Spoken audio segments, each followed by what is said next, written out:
kveld så vi hos Junge Co. Man kan høre her at allerede god stemning, for Junge har besøk av Moritz Grossmann.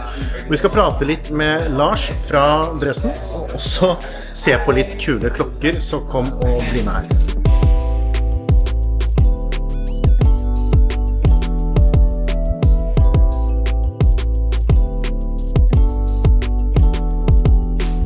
Junge has kindly invited us to have sort of a look at the Moritz Grossmann timepieces, and you have a very impressive selection here with you. Yes, today. So we brought our travel collection, which gives you quite a broad overview. All in all, I think we have about 16 pieces, which is probably the most you will find in one spot other than going to the manufacturer itself.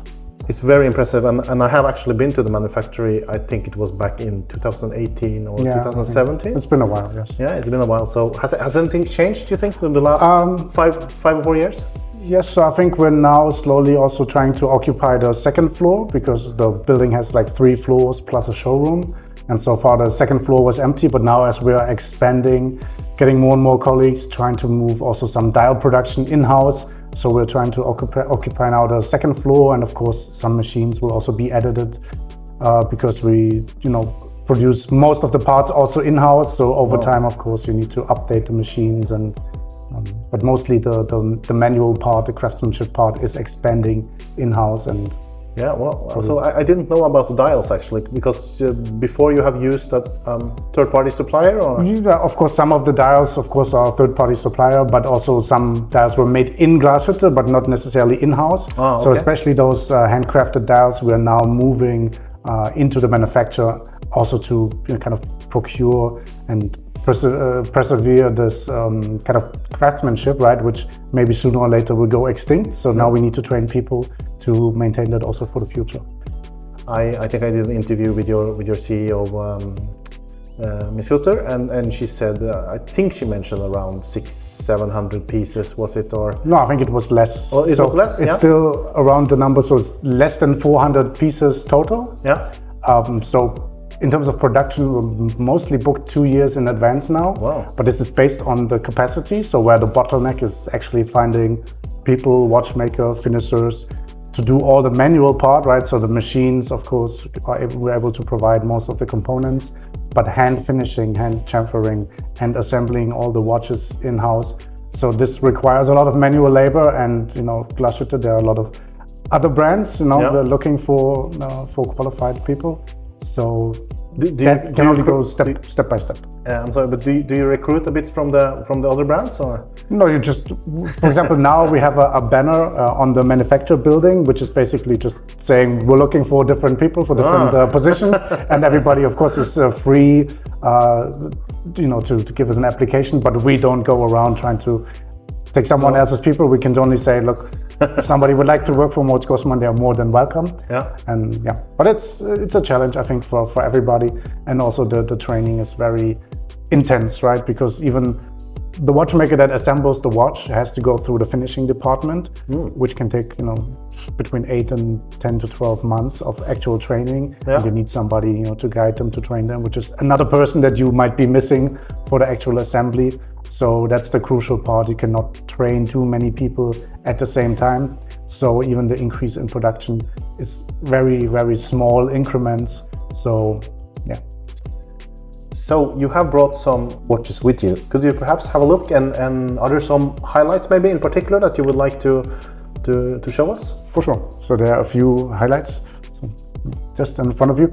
So end of last year, we introduced the Death Note in 39mm with a silver-plated bi-friction dial. Yep. So this one is available in rose gold and in steel. So you have both options. The dial is always the same dial, but depending on the case material, will give you a different look. Yep. And it's interesting because you start with a brass base for the dial, then you engrave the numerals, and then you fill them with this black lacquer. Yeah. And then you take a silver and salt mixture and you brush it onto the dial. The brushing creates a friction that lets the silver and salt ions combine with the brass and form this velvety granular texture. So it's kind of a technique that was used back when you didn't have electricity to galvanize dials. That's how they used to do it, with friction. Yeah. And so it's an old technique, like one of those that used to be done in Glashütte, and now we transfer into, our knowledge to do it in-house and also, preserve this kind of technique for the future, because potentially if nobody else is continuing this kind of work, it could get lost in the future, which is of course something we want to avoid. There's a very nice menu model sitting right in between of the other two there. So going from one handcrafted dial from the silver-plated by friction Tefnut to our tremblage, so which is in this case it's a steel case, 41 millimeter, but the same one again is available in rose gold. The dial is made of German silver, and as you can see here, the numerals are not actually applied, so they are part of a thicker German silver dial. You carve around the numerals to go to a layer below, and then you take the burin, the hand engraving tool, and it's actually 3 to 4 days of this trembling motion. That's why it's called tremblage, because it's like a shaky motion to really chip away off the dial and kind of like brush strokes remove one particle at a time to still create an even though the surface is quite uneven, but you still need to craft it evenly to make it look harmonious. And then in the end, you mirror polish everything on top. And just the engraving part is 3 to 4 days of manual labor, just the trembling motion, and really takes an experienced engraver to do it, because once the material is off, it's off, right? It's like cutting your hair. You cannot add it again. So you really have to be experienced, really careful, have the patience, and basically high concentration. So this one is really unique. So it's an unlimited watch as such, but it's limited by production, maximum 1 dial per week. So it's like 4 to 5 a month. And then of course with this intense level of craftsmanship by hand. So the two watches that we have talked a bit about now, they are both hand-wound mechanical watches, but you also have a watch here with an automatic winding function, but it's not a traditional rotor-based automatic. Exactly. So for our first automatic watch, we thought, okay, the beautiful movement that you always have on a Moritz Grossmann watch with the hand finishing, you don't want to cover it up with a rotor. So we looked into the history, and there used to be a so-called hammer automatic, kind of like a pendulum mechanism, first in pocket watches, later also in wrist watches with like huge bumper springs on the outside, which never fully worked, not both directions or fully efficient. So we basically took 3.5 years of engineering to come up with our Hammatic, which is the hammer automatic. And then basically it's this hammer body moving like a pendulum from left to right. And then you have 2 click wheels that make for continuous winding of a reduction gearing. So in one way, one wheel opens, the other one closes, and vice versa. And so from 2 millimeters of movement in each direction, you already start winding the mainspring. So it's highly efficient, but it doesn't have to move around, as crazily as a rotor. So it's just small travel already makes for efficient winding of the mainspring. So that's why it's a lot of R&D development, trial and error until you get it fully functional. And this is serially produced now Yes, so we launched it initially, or we showed the first prototype, I think in Basel in 2018. But even from that, took almost 15 years until the product was ready for serial production. But ever since, we have the serial production in different editions. So for example, here in white gold, we have our Hammatic cream with the cream dial, the purple numerals along with the purple hands, this brown violet, which is the traditional house color of Moritz Grossmann for annealing the hands and the screws. And this one was limited for 25 pieces, so we had different variations that were all limited. Or then we have a regular Hammatic, which is also the serial production that's unlimited, but unlimited also means there's maybe 3 to 4 a month that can be produced because of the complexity of the movement, let's say compared to a traditional hand-wound movement. So here also the watchmaker needs to be especially trained and experienced to assemble this watch compared to the traditional manual watch. Because this is something you don't learn in any watchmaking school, you can only learn at Moritz Grossmann, so it will take you years to master it and perfect and to be able to assemble it. I know there's some other guests here tonight that I'm sure are really eager to see some of the watches, so I'm not going to keep them away from this room for that much longer, but thank you, Lars, for showing us. You're more welcome. Thank you for having us. Og så har vi med Anders fra Junge Co. Anders, har det vært en fin kveld i dag? Veldig fin kveld, og fin dag.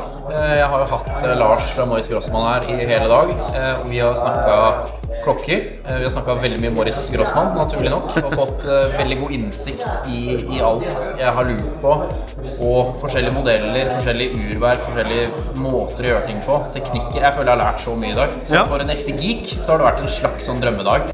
Du begynner jo å få en ganske stort utvalg av ulike klokkemerker her nå. Hvordan passer Grossmann inn i den miksen? Veldig bra.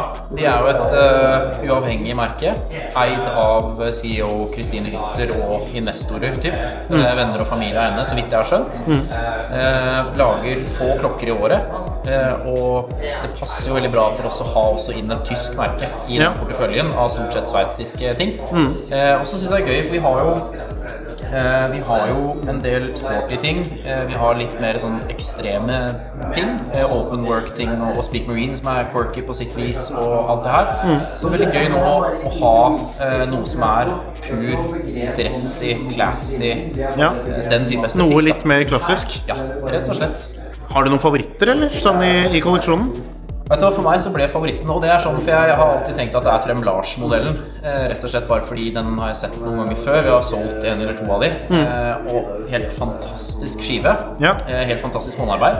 Men i dag så ble det, jeg er jo en toolwatch-fantast, og jeg synes den klokka de har med blå tallskive og arabiske tall, hadde et eller annet sånn pilotpreg over seg, som bare umiddelbart ble den nye favoritten. Men det er klart, det er en stålklokke uten komplikasjoner til 369 000 kroner. Men når du skjønner hva som ligger bak den klokka, så er det på en måte, det legitimerer det, i hvert fall i mine øyne. Jeg synes bare den var helt litt sånn semska skinnrem, akkurat så langt dressy som jeg føler jeg kan gå rent subjektivt. Litt generelt da, hvordan er det å drive indie-sjappe i Norge i disse dager? Er det bit i renta, og er det liksom... Renta funker for oss og for alle andre, tror jeg. Men nei, altså vi selger klokker. Jeg tror det er veldig mange av våre kunder som på en måte, de kjøper ikke klokker primært for at det skal være en pengeinvestering. Her er de mer investert til å kjøpe produktet, og jeg tror ratene våre på flipping er veldig lave. Jeg tror folk kjøper og committer til det. Så sånn sett så er folk fortsatt på gang, men man merker at det er mange som bruker lengre tid på å ta avgjørelsen enn det kanskje har vært tidligere. Nei, veldig hyggelig å prate med deg, Anders, så snakkes vi vel brått i Sveits, vi? Det gjør vi.